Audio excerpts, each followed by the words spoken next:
right, here we go. Ladies and gentlemen, welcome to this special interview. Today we have a very, very special guest. En esta ocasión va a ser la entrevista en inglés, así que por favor activen los subtítulos aquí arriba en su pantalla. So today we have a quite a character. So first and foremost, he was born in England. He's been the voice of the Colorado Rapids since 2013.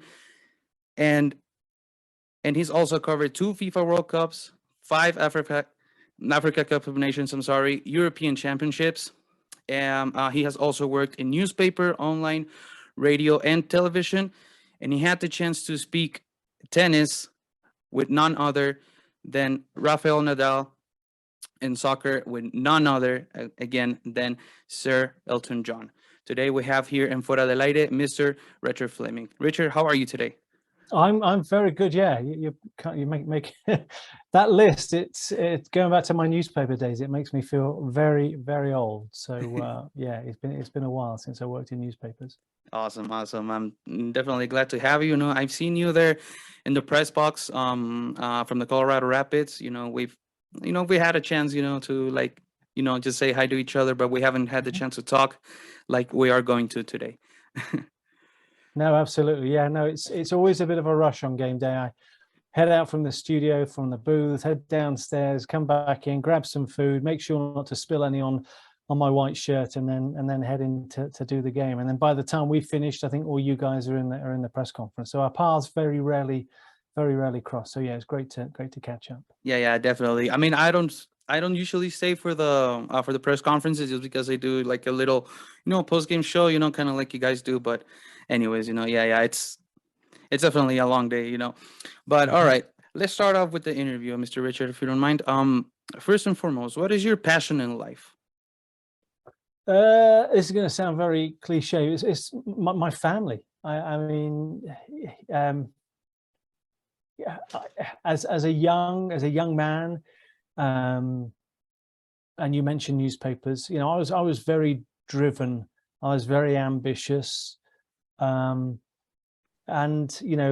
most parents out there will probably appreciate this. When that first child arrived, and in my case it was a daughter who's now 21 and living in Belgium. When that first child arrives, it changes you. And for me, it really did change my outlook. I was still driven. I still wanted to do well, but your priorities change. I wasn't doing it for me so much anymore. It was mouths to feed, to put food on the table, the bills, the mortgage, all of those usual things. So for me, it really has been, and I think that's what has made this journey for me in Colorado the more, even more special, because I've had the chance to do it with my family, with my wife Nikki, my daughters Jessica and Charlotte, and my son James. And it was tough for them because they were leaving behind everything they knew. I was as well. They were leaving behind everything they knew in England and making the 4,000-5,000 mile trip to a place they didn't know.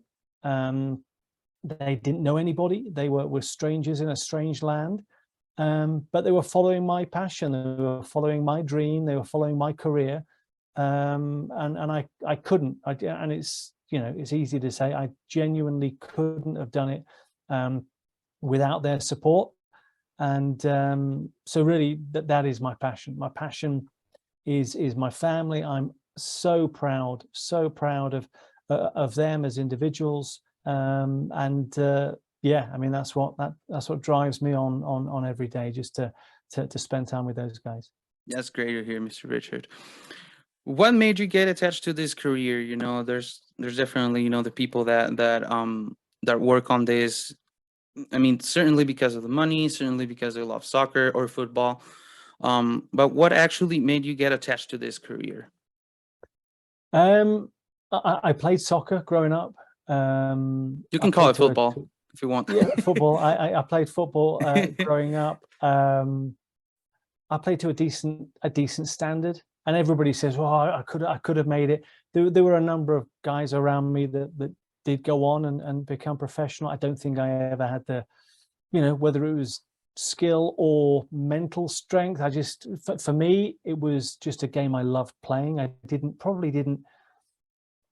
care about it enough, in the sense that, if I lost, I was upset, but that was it. It was, I had other, I had other things, other interests outside of playing.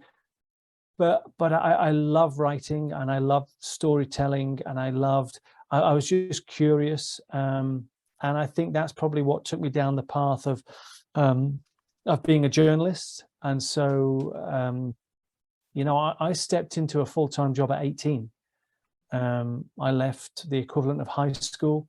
There were plans to go to university, to go to college, and then I got offered a job through a friend of mine who I'm still very good friends with now. And I always remind her and her older sister of the conversation that we had when I was 17, 18. And they basically helped to open some doors, and I got an interview for a newspaper job as a news reporter. Didn't get that. They saw my leaning towards sport, and on the spot, I'm not sure whether I'd turned 18. I may have just maybe a few weeks away from my 18th birthday. And they offered me a job to start 4 days after my final exam, which I had my final exam on a Thursday. I started at this newspaper, a local newspaper, on the Monday. And that was 33 years ago. So that tells you my age there pretty quickly. So I love storytelling. And then moving from newspapers, and I didn't work on a daily newspaper. It was a local newspaper, came out twice a week, and we covered all sports. I mean, obviously football was the mainstay, but we covered rugby, we covered golf, we covered tennis. I even covered synchronized swimming. We did track and field, cricket, motorsport. So there was a lot that we covered. I kind of spread my kind of knowledge, quite thinly in terms of the sports that I covered. But because it only came out twice a week, I enjoyed broadcasting as well. And I think it was the immediacy, it was the adrenaline, it was the rush that you'd get from being live. And definitely. And that for me, and I remember talking to a colleague of mine, a friend, who again opened doors. I remember, and I still know him now to this day, and going back more than probably 35 years. I wrote to him and I asked. He was a sports editor at a local radio station. I said, look, can I come in on a Saturday? Come in and help. Just help out in the studio. And he said, yeah, didn't know me, opened that door, and I marched on through. And so I had that experience, not on air. I wasn't on air at the time. I was 16, 17 years of age, but it gave me that insight into that immediacy of radio. And I remember saying to him, I'd love to get into radio full time. And he said, but why? Writing it's an art. It's an art form. It's a wonderful skill. And writing well. I just said, I love writing, and I still enjoy writing now. I said, but it was just that immediacy of something happening, and you respond and you react. And so I was in newspapers for about 5 or 6 years, and then moved into radio with the BBC. And again, it was, doors were opened for me. I've to be honest, I've been very, very fortunate. Yes, you need certainly some ability. You need the skill, but you also need a little bit of luck, and you need to know the right people, and to get on with people, and to work well with people. And hopefully I've been able to do that, and doors have been opened for me. And so I went into radio and worked in radio for 16, 17 years with the BBC, and then kind of fell into television. Television was the last thing, was the last, I kind of, I wouldn't say I'd actively avoided it, but it was never something I'm thinking, television, there's no place to hide. There's no place to hide on television. Not at all. Facial Definitely. expressions, your body language, And so, you know, I loved radio. It had an element of anonymity. You know, your voice obviously was instantly recognizable. And obviously working at the BBC, you know, the BBC World Service, I got to travel the world, living here now in Colorado, which is just a phenomenally wonderful state, and the people are just incredible. But you know, I've for a very simple game, as we know, football is a very simple game. It's afforded me a lot of wonderful experiences, meeting people from different backgrounds and cultures and nationalities, and just all being brought together, whether brought together through sport or being brought together through the specific sport of football. As I say, I've been very, very fortunate. For a young lad, and it's a town now, but a young lad when I was growing up, it was a village that I lived in, probably 30,000 people lived in this village, and a family of 3 brothers. So, you know, 4 boys, we all love sport, all very different in our career paths. And I just absolutely count myself very, very fortunate to have done what I've done. Without a doubt. If you don't mind me, I mean, asking a couple of questions before we move,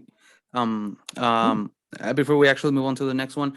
So number one, which one do you actually stay with? Do you prefer radio, television, or newspaper? And then second, did you ever had a team growing up? Maybe like I don't know, as a supporter, maybe? Yeah. My team growing up was Chelsea. Okay. My dad's a Chelsea fan. So I used to, you know, money was a little tight in our family, as I say, a family of 6, and my aunts came to live with us as well. So there's sometimes we'd have 7 or 8 people living in our house. So my dad was the breadwinner. So money was a little tight. You know, that's not to say we went without. It was an incredible upbringing and a very tight-knit family, and we just did so much outdoors and so much together. It was 4 boys, and we all, as I say, we all loved sport. But you know, we got to go and see Chelsea every so often. And I remember going to a few games in the 1980s where football in England was not a pleasant experience. And that's now looking back, with the passing of time, to see where the game is now, and where the game was then, just in terms of that toxic, that poisonous element that was part of the game. And to be fair, it's still there. It's still there within the game, and obviously within the English game. I think it's monitored better. I think there's there's better intelligence now from the police. The stadiums are designed better, so there's exits for rival fans. They're not all moving out of the same exit. But at that time in the 1980s, football was a dirty word in politics. Yeah. People didn't want to be associated with the sport. But Chelsea was my team, although they had a bit of a hardcore following. And look, people think of Chelsea today, and it's all about Premier League titles and Champions League and FA Cups and money, money, money. I followed them when they were a yo-yo team up between the first and second division, which is now obviously the Premier League and Championship. And a lot of days, a lot of seasons, should I say, was spent in the second tier of the English game. But so Chelsea was my team. And then the other question, because I was so long-winded with that, what was the other question? Also, the other question was, which one would you prefer? Or right, yeah. Yeah. Well, I'm going to be absolutely ruthless here now. Of course, there's more money in television, supposedly. Yeah. So if I'm looking at it purely from a financial standpoint, I enjoyed radio. I enjoyed commentating on radio. I enjoyed the intimacy of radio. Yes. I enjoyed painting the picture on radio, which of course you don't have to do with television. And that was kind of my rule of thumb. And I know it's slightly different. You know, the English. I remember working at an Africa Cup of Nations, and there was a colleague of mine who worked for the BBC Swahili service. Mm-hmm. Now, if you've ever heard Swahili commentary, it would put the it would put the Hispanics to shame. It is about 5 times faster. Wow. And oh, it's phenomenal. And I realized the only word that I could understand was corner kick, Okay. because there isn't a Swahili word for corner kick, but they would be talking really, really fast, and then there'd be a corner kick thrown into the commentary, and they used to mock. They used to make fun of us as their colleagues, because they used to say, "Oh, and here they go, and he's kicked the ball, and he's kicked it to another player." In other words, they were making light of the fact that our style of commentary to them was dull and bland, and perhaps it was. Yeah. And so, you know, that for me, that's the beauty of, it's the same game, but it's, you know, the passion is delivered in a different way. I would never be able to do the goal, goal, goal, goal, goal, goal, goal. That would it would sound awful anyway. It would sound very, very forced. So for me, radio was always that way of describing, and it was, you know, you're imagine you're sat next to a blind man, and you're describing the scene. You know, it's the corner flags fluttering, it's the blades of grass, it's the rain, you know, hitting the dugout, it's the clouds moving across the sky, it's the, you know, the beads of sweat on the goalkeeper, it's the, you know, whatever it is. And that for me was a real art. As much as writing was for newspapers, that description for radio, which, you know, you let the pictures breathe and tell the story. And I was always taught, kind of, when I did some television with the BBC, is that if you can't add too much to the pictures, then don't. In other words, don't state the obvious, because the viewer can see, and the last thing they want is this constant voice telling them what they can see. And so I've always kind of been a little mindful of, don't talk just for the sake of it. Don't talk because they're not always there to hear the commentator. They're, you know, you're there to add. And if you can't add to the pictures, then lay out and allow them to enjoy what we're there to see. Exactly. So I remember when I first arrived, and clearly there were a few, and I don't even know whether they may have just been general MLS fans. I don't even know if they were Rapids fans, but I remember some of the early feedback, and it's funny what kind of stuff sticks with you. And I remember that some of the early feedback that I got was this new guy that's doing the Rapids, you know, he's too slow, he's too quiet, he's not passionate enough. He should be reading the weather or on the Golf Channel. So those were the options that they gave me when they first heard me. So I'd be interested to see if that person's changed their mind, or whether they still think that the only thing I'm good for would be the Golf Channel. Definitely. All right, Mr. Richard, moving on now. Do you remember which was the first football match or sports event that you covered as a broadcaster or as a journalist, maybe? Ooh, as a journalist, it would have been a probably Aldershot, who I think are now in the National League. They were in the old 3rd, 4th division, which is League One, League Two. Okay. They were the local club for the newspaper that I worked on. And Farnborough Town were, I think that they're even lower now. They were in the National League, or what is now the National League. I covered them for 4 or 5 seasons. Saw them play West Ham in the FA Cup 3rd round, looking for that giant killing. But I think it was Aldershot. It would have been the summer of 1989. I'm trying to think who they would have played. And I think I was on Aldershot. I was on duty to cover Aldershot, because my more senior colleague, I was 18. I was in this ill-fitting suit. I barely started shaving, and I was sent in to cover Aldershot, and they lost. They lost to a team who'd had a man sent off. So I had to go into the manager's office afterwards and interview him. Mm-hmm. And I walked in, and he was a no-nonsense kind of old school character.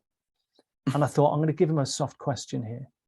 So I threw him an easy one, and I was wet behind the ears. I was fresh out of school, and here I was interviewing this seasoned football manager. And I said to him, tough one today. And they'd had some illness had gone through the team earlier in the week. So I gave him that as an easy get out. I said, obviously you guys had some sickness bug going through the team this week. Did that have any effect at all?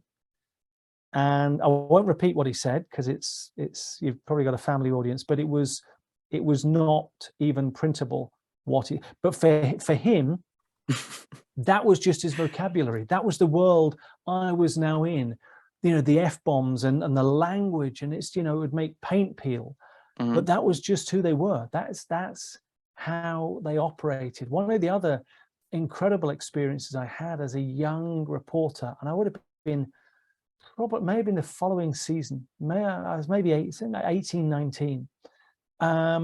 And there was a former Scotland and Leeds United midfielder called Billy Bremner.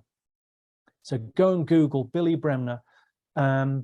Played for the really good Leeds side of the 1970s, but he was hard. He was a tough man. And for those that are aware of the traditional game at the start of each season called the Community Shield, it used to be known as the Charity Shield, and it was as it was then, it still is now, between the FA Cup winners and the league champions. Definitely. Well, this year it was Liverpool. I think it must have been about 1974, 75. It was Liverpool against Leeds, and it was basically, it's like a glorified friendly.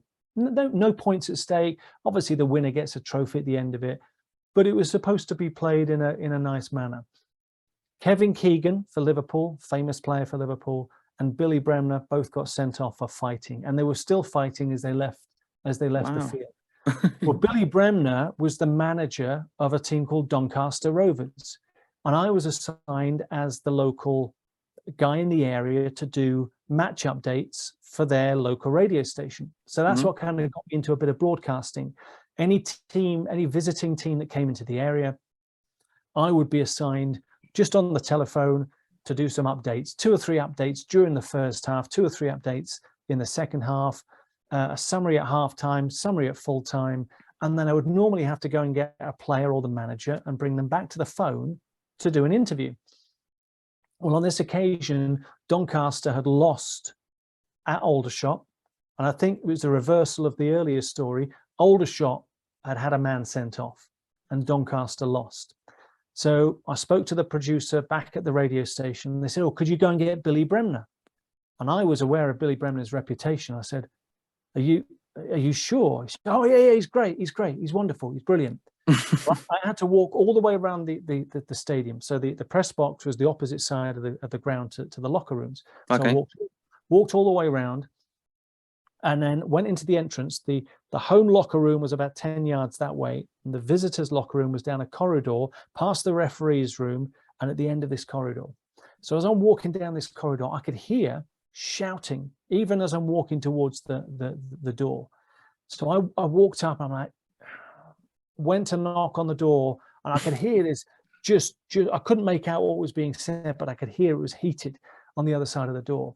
So I kind of walked away a little bit, and as I walked away, the referees, the door was open, and they looked at me. They went, "You all right, son?" I went, they said, "Yeah, good luck with that." And that was it. They kind of left me to it. Well, I thought, and they said, "Oh, bring him back by 5 o'clock." And it was like 5 to 5, and I'm getting a little bit nervous. So I knocked on the door really gently. Nothing. I thought, okay, I can't go back. I can't say I didn't. So I went back and I knocked quite loud, and it fell silent. Everything fell. I thought, oh no. And I was about to walk away, and the door almost came off its hinges. It pulled off, and this guy stood there, and it was Billy Bremner. And he said, "Yes." I went, I'm Mr. Bremner. And after every word, he's going, "Yes." And I could feel he's almost looking into my soul. I said, "Any chance that you could come and have an interview with the BBC radio station?" He said, "Me?" I said, "Yes, please." And he went, "F off." and slammed the door. And as he went to slam the door, I put my foot in the door. I said, well, can I maybe have one of your players? Can I have a player? And he just growled. So as I was walking away, this player came out and he was all dressed. I went, oh, God, he's got changed quickly. Yeah. We walked back round, got round to the point. I picked up the phone. I said, yeah, I've got a player. I said, sorry, what's your name? And he gave me his name. He hadn't played. He was injured. So he's basically gone in and said, right, you go out and talk to them. So he stitched me up, even though he didn't come out.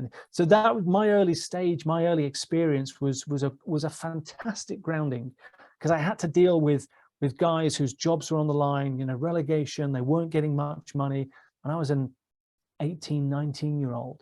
So I think those were my early days that just allowed me to become a little battle hardened early on. As I say, I was 18, I was 19. I only got my first car probably a month into the job. I was earning, I don't know, maybe $7,000 a year. That was it, with my first job. And so it was sink or swim, which is pretty much been my career ever since.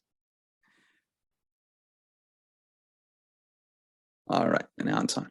Okay, so after that, some technical difficulties. All right, so Mr. Richard, I wanted to ask you this really, really important question. Working for the BBC, you were the first sports reporter to cover a football match in North Korea. Mm-hmm. You tell me a little bit how you were able to get there, and then what was your stay like? Because I mean, not very many people can go into that country, definitely. No.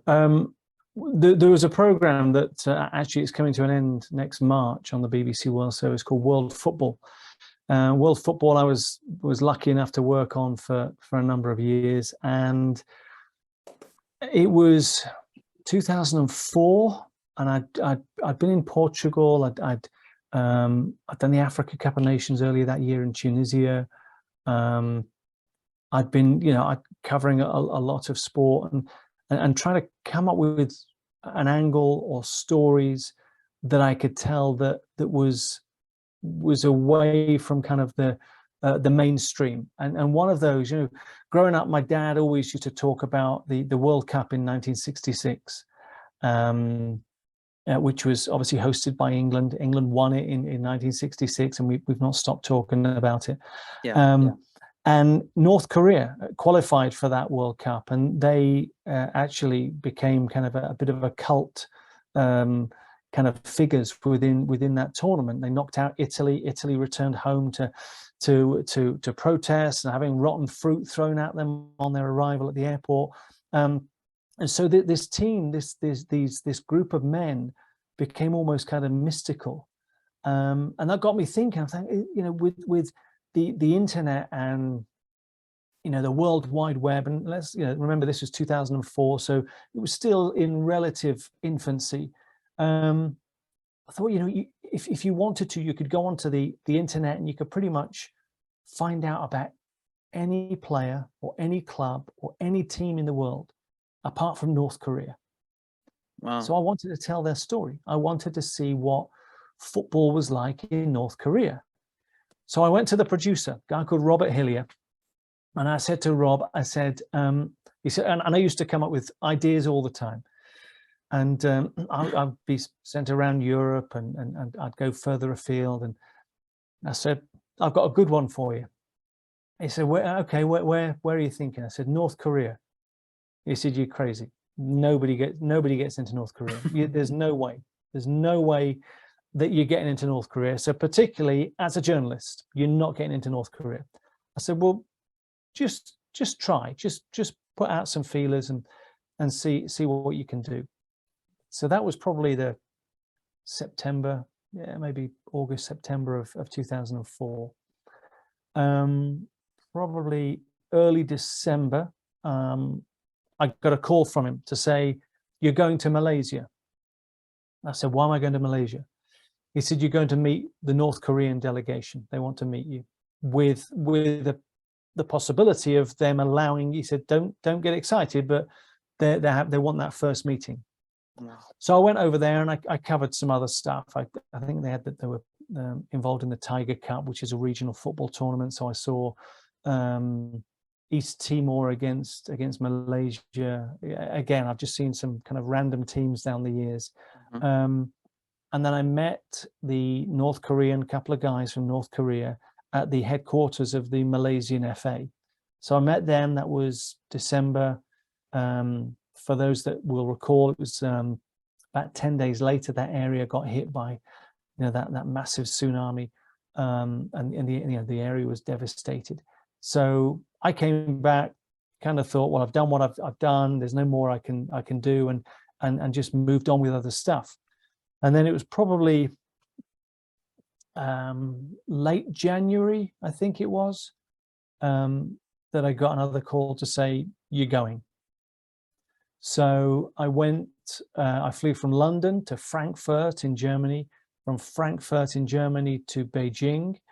I think I had maybe 1 or 2 nights in Beijing, picked up my visa to get me into North Korea, and then flew on Air Koryo, Koryo, one of the strangest aircraft, and it had carpet all inside. It had carpet all up the walls. It was an odd. And then the cabin crew were all military. They all had military uniforms on, and very loud kind of militaristic music that was being played, being piped through. Arrived in Pyongyang, was picked up by a guy holding a sign with BBC and Fleming on it, and that guy and his colleague and the driver would become my minders for the next week. So I stayed in the same hotel as the young man, the young American, Warmbier, who returned obviously and sadly passed away as a result of his condition. What was that? Probably about six years ago. And he was in the same hotel that I was in, and unbeknown to me, there was this secret 13th floor or whatever it was, where they had supposedly listening devices, and it was one of only 2 international hotels. It was on a peninsula, so there was one road in, one road out, easy to monitor if people are moving. And I was told to expect the room would be bugged. I'd be watched everywhere I went, which I was. As soon as I left my room, went down to reception, and my minders were there kind of 24/7. They would rotate. I would step outside the hotel into a car and be taken to wherever we were going on that particular day. So I arrived on the Saturday, and I was there until the following Saturday. There was a FIFA World Cup qualifier against Bahrain, and that was the only reason international media were being allowed in, because under the FIFA guidelines, if you're part of the FIFA qualifying, you have to admit international media. So I was there, and there were a few people from Associated Press. I think Reuters were there as well. They didn't arrive till the Tuesday. So I'm in this I don't know, 300-room hotel, 400-room hotel, pretty much the only guest. And it was very eerie. The television channels, you probably got 2 or 3 television channels. And again, it was all very much state controlled. Not a great deal of light pollution, not a great deal. And it was eerie, because you'd open the window of the hotel at night, and I'm maybe 12 floors up, and you could hear dogs barking across the city. I mean, this was a city. This was like being probably larger than Denver. And not just the city, but the capital, right? The capital, yeah. The capital, Pyongyang. And you're hearing dogs barking, and you're seeing cars in the distance. There wasn't much movement, weren't many people on the roads. Wow. And so I was wanting to talk to football people. I was wanting to talk to coaches, and they had a strong women's team. I wanted to speak to players from the women's team. And they were very polite, but they were kind of, yeah, maybe tomorrow, yeah, maybe. And then the next day I got taken to an art gallery, and then on the Monday I got taken to their film studios, and then on the Tuesday we went, and all the time they were kind of putting me off. And we couldn't go to an ATM, so I couldn't take out any money. These days, and even then, you could go on Expedia or any travel website, and you could kind of budget for, you know, how much is food, how much is travel, how much a hotel is going to cost. You can budget. With North Korea, none of that information is available. So I spoke to some colleagues who'd gone out as part of a music festival a couple of years earlier with the BBC, and I kind of doubled just to be safe. I took out like hand creams and footballs and stuff to give away to my minders and just kind of, you know, to as little sweeteners. And then they took us to the palace where, and obviously the son has since passed away, but it was the original kind of great leader, Kim Il-sung. So Kim Il-sung was the original. Kim Jong-il was the son, and now the son, right? The son of Kim Jong-il is obviously is now in control now, and he was still alive. Kim Jong-il was still alive while I was there, but they took us to this palace with bleach white, you know, walkways, and this you know, very, very ostentatious, and it was a tribute that everybody had to make this trip every year to kind of pay tribute to this the great leader, as they referred to him as. And so, you know, they were putting off, and we weren't seeing much football. We went to a training session, and then we were introduced to some of these survivors from the 1966 World Cup squad. So I managed to get a couple of interviews with them. Nobody really spoke English. So it was quite a frustrating trip, because unlike television, I was doing radio, and without sound for radio, there's not much you can do. And they kept on sowing this kind of seed of, Mr. Richard, we need you to pay for your hotel. So, okay, yeah, can I pay? I've got a company credit card here. Oh, we don't take credit card. What? I said, there's a MasterCard sign behind the hotel reception. Oh no, that's an old sign. So I couldn't use my credit card. I couldn't get access to money. I had some currency on me. So I said, okay. And I'd met with the British ambassador, and we'd arranged to go to his residency on the Friday, the night before I left, to have dinner. And he was going to invite the World Cup squad from 1966, which was going to be fantastic. I mean, these are the people that my dad had spoken about for years. Yeah. The only problem was hanging over us was this bill. So I went to the game on the Thursday, and I'd said to the guys, I said, look, how much? And I went, and it may have been this 13th floor. I can't remember. I went to this floor within the hotel, and there was people, administrators, and I got my credential. And they said, your credential, they were charging me for my credential. It wasn't. Of course, it turns out I was having to pay for the 3 minders that were watching me all week. Oh. And it was something like, I don't know, $3,500. I'm like, a week in North Korea has just cost me $3,500. Oh my God. I could have had a lovely stay in New York for that. Yeah. So I didn't have $3,500. So I'm thinking, okay, this could pose a bit of a problem here. I didn't have the money, and I didn't have the means to pay it, because they wouldn't allow me to pay on the credit card. So I phoned my wife, who was in tears, because she's thinking, you're not getting out, you're not coming home. She kind of envisioned me breaking rocks in some hillside just outside of Pyongyang for the next 5 years. And obviously she was distraught and upset, but I was mindful that any call was going to be recorded, and she was as well. And this was kind of the world that we'd quickly got immersed into a few days of being in North Korea. Yeah. And I spoke to the British ambassador, and I arrived at his house on that Friday, still not knowing whether I was going to get on the flight at 6 a.m. the next day into Beijing back to London. So I walked in, and the guys that I've been with all week had been saying, we're with the North Korean Olympic Committee. So, oh yeah, okay, yeah, North Korean Olympic Committee. If we're going to play that game, all right, yeah. We pulled up at the ambassadors. We pulled up at the diplomatic quarters in Pyongyang, and it was this big black gate, and it was pulled across. And there was a guy, a soldier on sentry duty with his rifle. And we pulled up in the car. 2 guys in the front. My minder, the senior guy, was next to me. The guy banged the muzzle of his rifle on the window to my left. And as I turned, the window was wound down, and he kind of opened up his jacket and just flashed the inside of his jacket. And the guy stood back to attention and allowed the car to go through. I'm thinking, you've not look. You've not just flashed your Olympic Committee card. That hasn't got you through. You're a high-ranking officer. Let's just drop all of this facade. So, so we went in. I walked in. I said to the ambassador, I said, in kind of British understatement, I said, I think we've got a bit of a problem. He said, I've heard. He said, would you like a beer?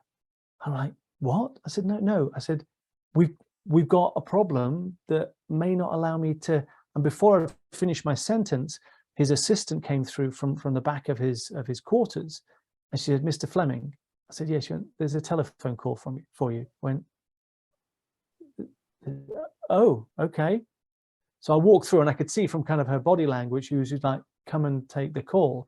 Mm-hmm. I walked through, and we went through some office space and studies and that. And I went through, and there was a phone that was off the cradle, and it was on the side.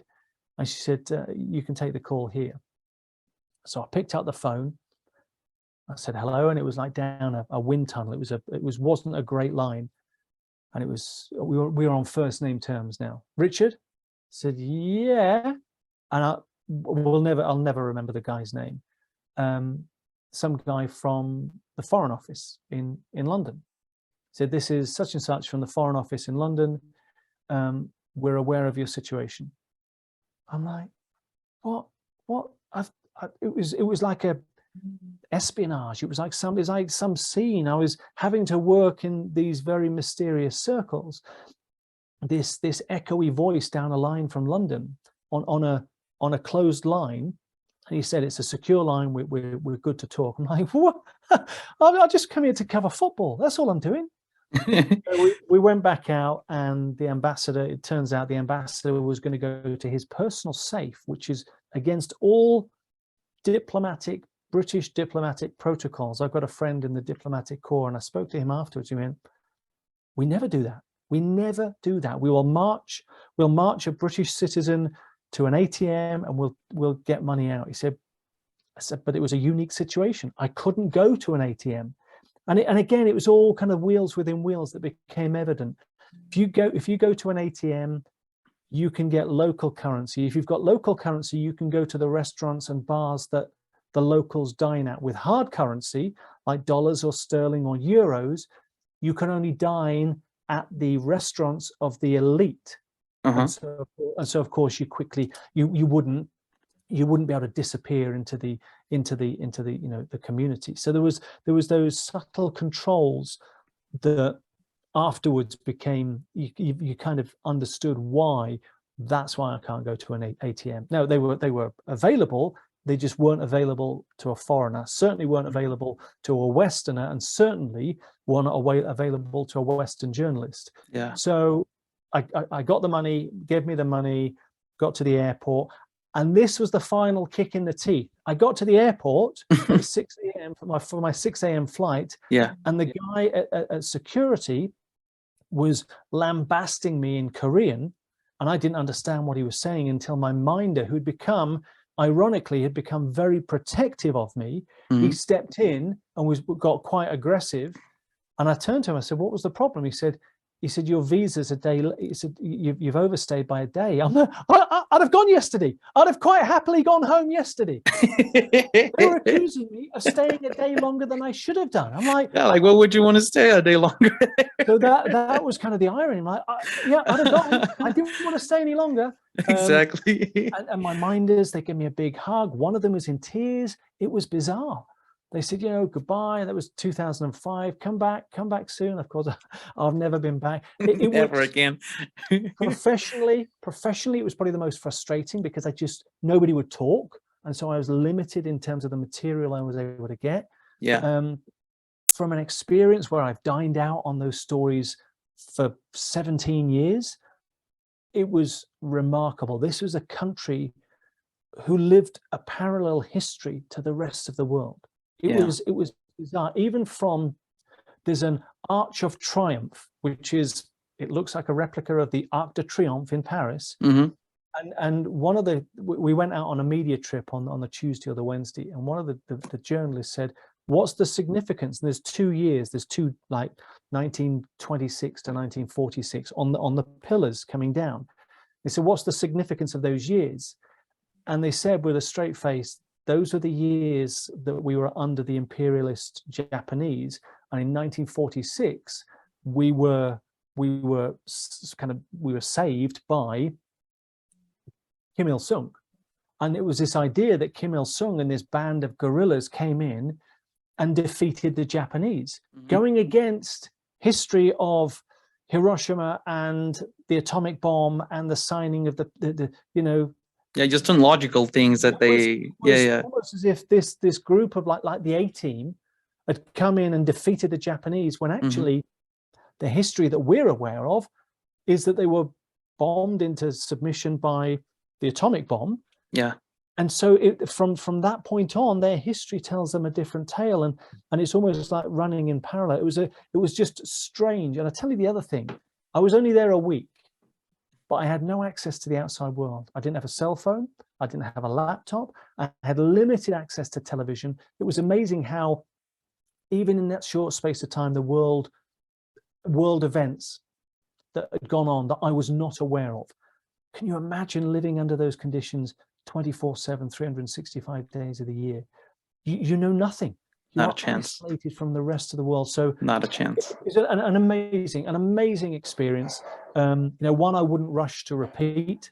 Certainly my BBC bosses were flabbergasted that it cost them so much. But it was, again, football allowed me to go to a country that very few people, certainly very few journalists, get to go to. And phenomenal, an incredible experience. That's what football does. It's what football does. And I mean, Mr. Fleming, that was quite a story, definitely quite a story. And that was a pretty cool one, not gonna lie. All right, Mr. Fleming, moving on. As we all know, this Sunday might be, probably might be your last game as the voice of the Colorado Rapids. And now I wanted to ask you, with the new Apple TV deal with with the league, does it benefit the fans? It definitely benefits the fans, but it also affects journalists and maybe broadcasters like you. What are your thoughts on this deal? What do you think about this? It's good for the fans, like I said, but it's bad for people that definitely work on this, right? Yeah, and that's the thing with broadcasters, and we're all creatures of habit. We like what we like. Certain people like my voice, as I said before. Certain people don't. There's certain parts of the country that would warm to an English accent. There are some parts that maybe wouldn't. Certainly internationally, I would hope that the English accent would be received reasonably well. I don't know. And so we've got that familiarity. People who are familiar with my voice and my style, there's a few of them that don't want to see me disappear. And it's the same with Real Salt Lake's commentators, and Dallas and Houston and Columbus and Philadelphia and Orlando. All of those, they've become used to their play-by-play and their analysts, and that's who they know, and that's what they're comfortable with. And none of us like change when it comes to, we like our radio broadcasters. It's certain voices, and when we have change and it's a different voice, we don't like it. Yeah. So I understand that element from the fan standpoint.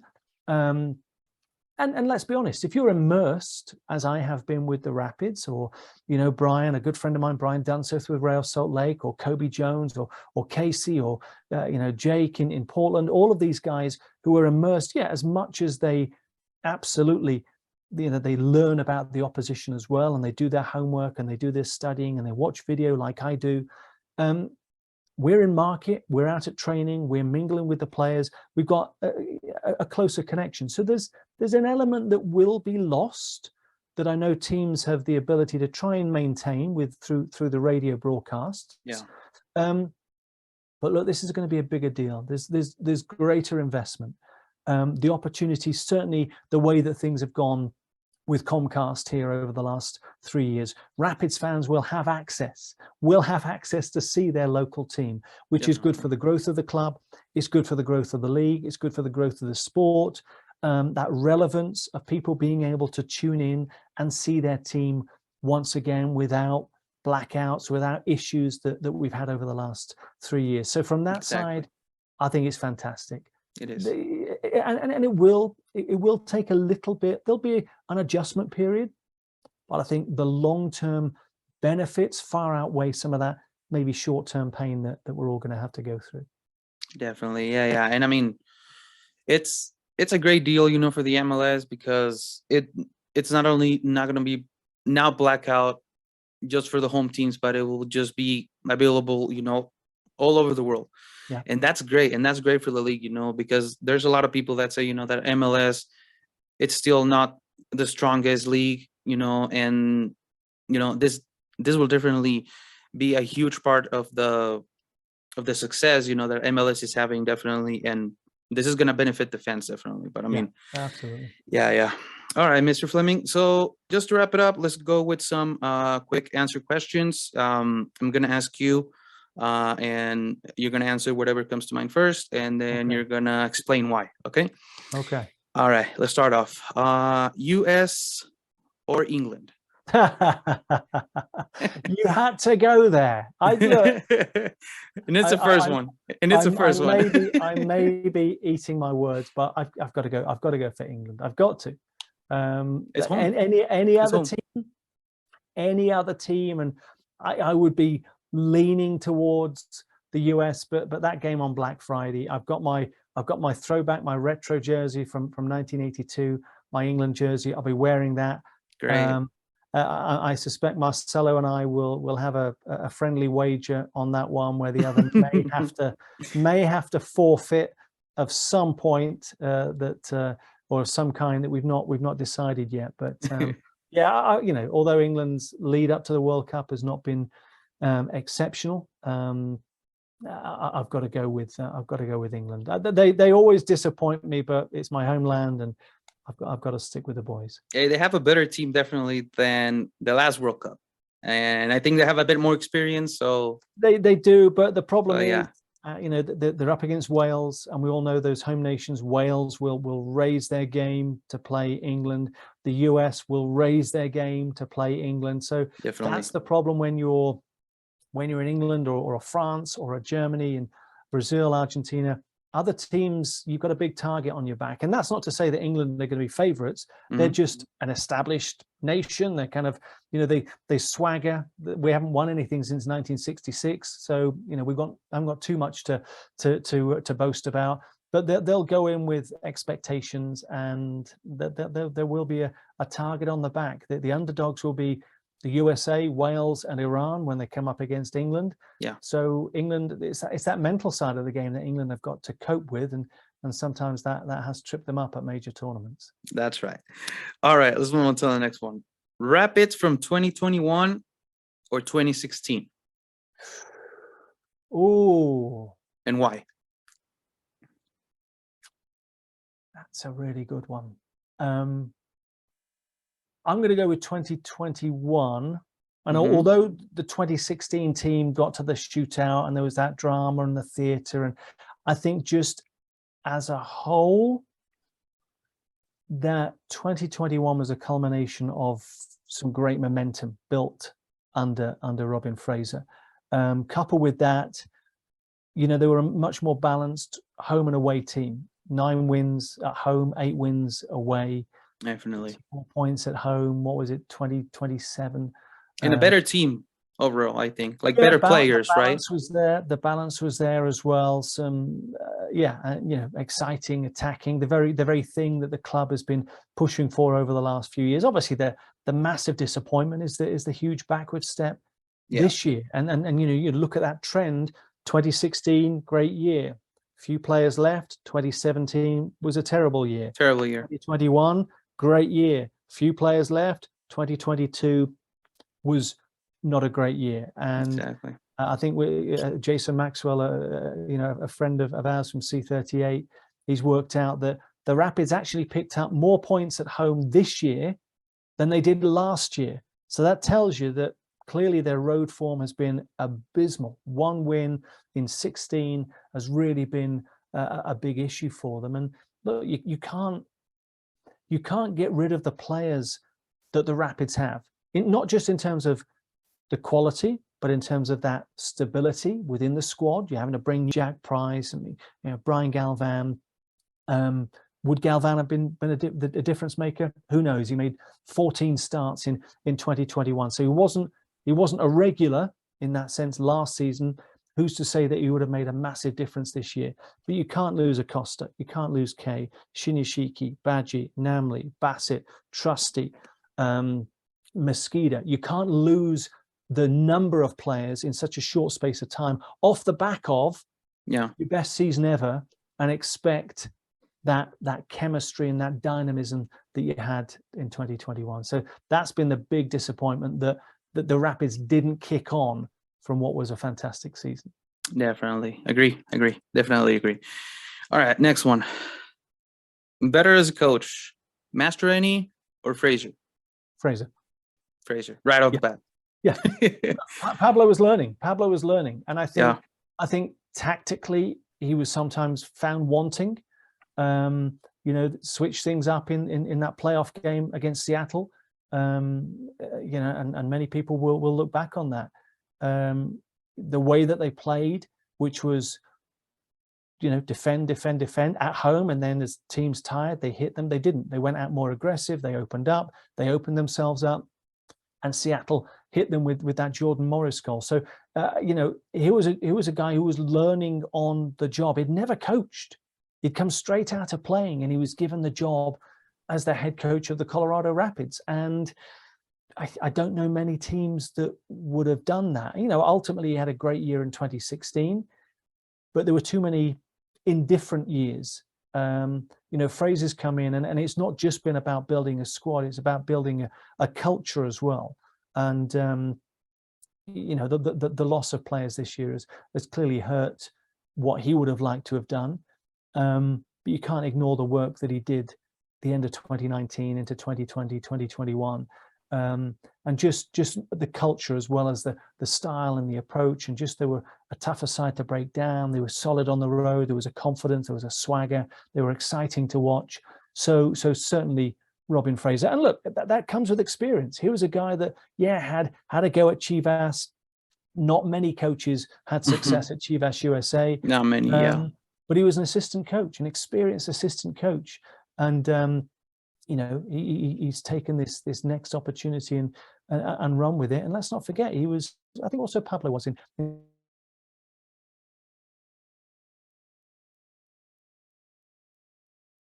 Technology is great. We love technology, right, Mr. Fleming? So, all right, once again, sorry about some some difficulties again. All right, so just to wrap it up, Mr. Fleming, the last two questions. Best memory as a voice of the Rapids? I don't think there's one. I honestly don't. And that, again, it sounds very cheesy and contrived. I've enjoyed every minute. I've absolutely enjoyed every single minute. I wrote a little goodbye piece, a farewell piece, a few weeks ago that I put out, and in writing it and reading back, and then my wife read it, and we both got a little teary. This has been a huge part of our lives, of our daily routine, of our weekly routine, our Saturdays, our Wednesdays, our 4th of Julys, our Sunday nights. It's been a huge part of my career. Nearly 10 years, 10 seasons of my career. And so, it would be difficult to pick out one. I've loved, the snow games have been great for the reason. The 4th of July games have always been very, very special. The home openers. So yeah, I'll walk away, hoping that I've left the situation in a better state than when I arrived, and that's all I can really hope to have achieved. And I know that I've enjoyed my time, but you know, that's progress. We move on, and it's not always something that we like. And I think probably for me, and I remember speaking to Kevin Doyle after he was forced to retire, and I think what he struggled to get his head around was it wasn't on his terms.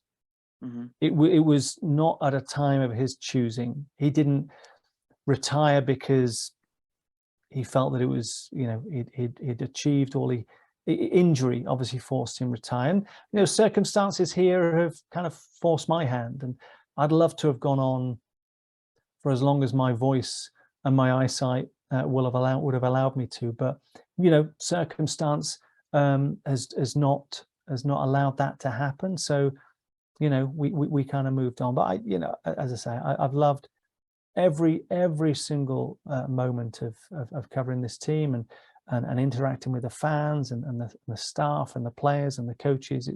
It actually has been, despite all those stories and World Cups and Africa Cup of Nations and Olympic Games and Premier League, this has been a career highlight for me to come over to a different country, covering a league, and being embraced in the manner that I was and my family was, by the league, by the club, and by the fans has been fantastic. I couldn't have asked for any more. Great. All right, Mr. Fleming, last but not least, your best goal call. It can be rapids, it can be just any. My best goal call. The one that I think's the best, or the one that I get reminded of? Yeah, no, I mean, it can be both. It can be both. And it's odd because people always would often say to me, when they could watch it, they would say, you know, I'd be interested to see what you said about that goal. How did you call it? And most of the time, I don't know. Yeah, you know, there's little moments. Oh, yeah, that was a good one, or I got my words twisted, or I didn't quite hit it right, and yeah. you know, I'd beat myself up a little bit about that, because I am a perfectionist in that, you know, not I don't beat me. It's just I prepare. I'm very, very structured in terms of, you know, for Sunday's game, I started preparing on Monday, you know, 6 days in advance, and collating notes and stats and looking at video, and I'll be listening to interviews, you know, from Austin and from the Rapids over the next few days when they come out, and so you know, it would be, I'd get back and say, yeah, did I do that goal justice? Did I do the call justice? Did I really kind of capture the moment, capture the passion? Was I in alignment with the crowd and the feeling of the game? And that really is, it's kind of immersing yourself, and that's not always been easy, because obviously people will be aware we don't travel. We've never traveled for road games. We do all of the games from a studio, and that's in a very sterile environment. You've got, you know, a camera operator and Marcelo's to one side, and we're sat in a air-conditioned studio, and we're looking at a monitor. And you know, you haven't got the crowd, you haven't got the atmosphere. You got the crowd in your headphones. So, you know, being able to align and really kind of tap into the mood of the game has always been something that I've tried to capture. So I look, people remind me of the Jared Watts goal, you know, the Jared Watts it is, the Shinyashiki goal. I enjoyed doing the RSL game away, when the Rapids in 2020, when the Rapids won 5-0.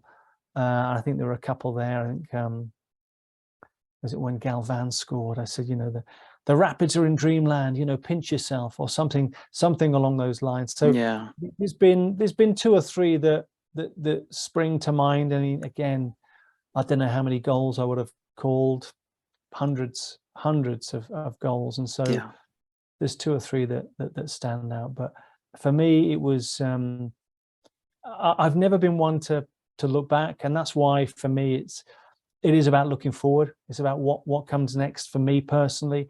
Obviously for the fans and the club, it's, hopefully bigger and better and success in 2023. But I'll be looking forward, looking back on what I've done, and those goal calls. It's gone, it's done. I can't change it. Was it a good call? Was it a bad call? Probably a little bit of both. But yeah, I just hope that I've done it justice, and I can walk away with my head held high. All right, Mr. Fleming, before we wrap it up, I wanna wish you nothing but the best. I really hope that you find something, and I'm pretty sure that you will. You're a great broadcaster. You're a great journalist. You're a great commentator, and you're definitely one that I look up to, definitely, because That's very kind of you. Thank you. because yeah, I mean, regardless of the fact that I do it in Spanish, but you also, like you say, you prepare yourself, you show a lot of professionalism, and you're also always with the with a happy face when I see you at the press box. So I want to wish you nothing but the best, Mr. Fleming, and I hope that we really see each other Yeah. at some point. So Absolutely. I really Well, appreciate thank you. yeah, Mr. Fleming, thank you so much, and also thank you for accepting this interview. I'm pretty sure it wasn't the best, but I mean we definitely enjoy it.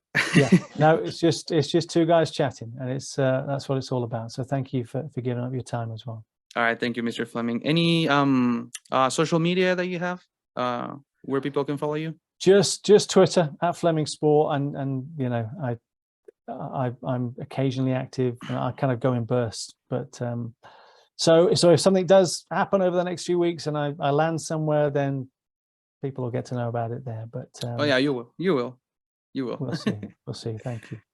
All right, people from Fuera del Aire, I just remind you to go follow us at our Instagram page at I think it's @_ I think it's Fuera del Aire 1. It should be something like that. I'm really not that active on Instagram. And subscribe to our YouTube channel here in Fuera del Aire. Mr. Fleming, once again, thank you so much. Thank you. I appreciate it, people. All right. You have a good night. Thank you.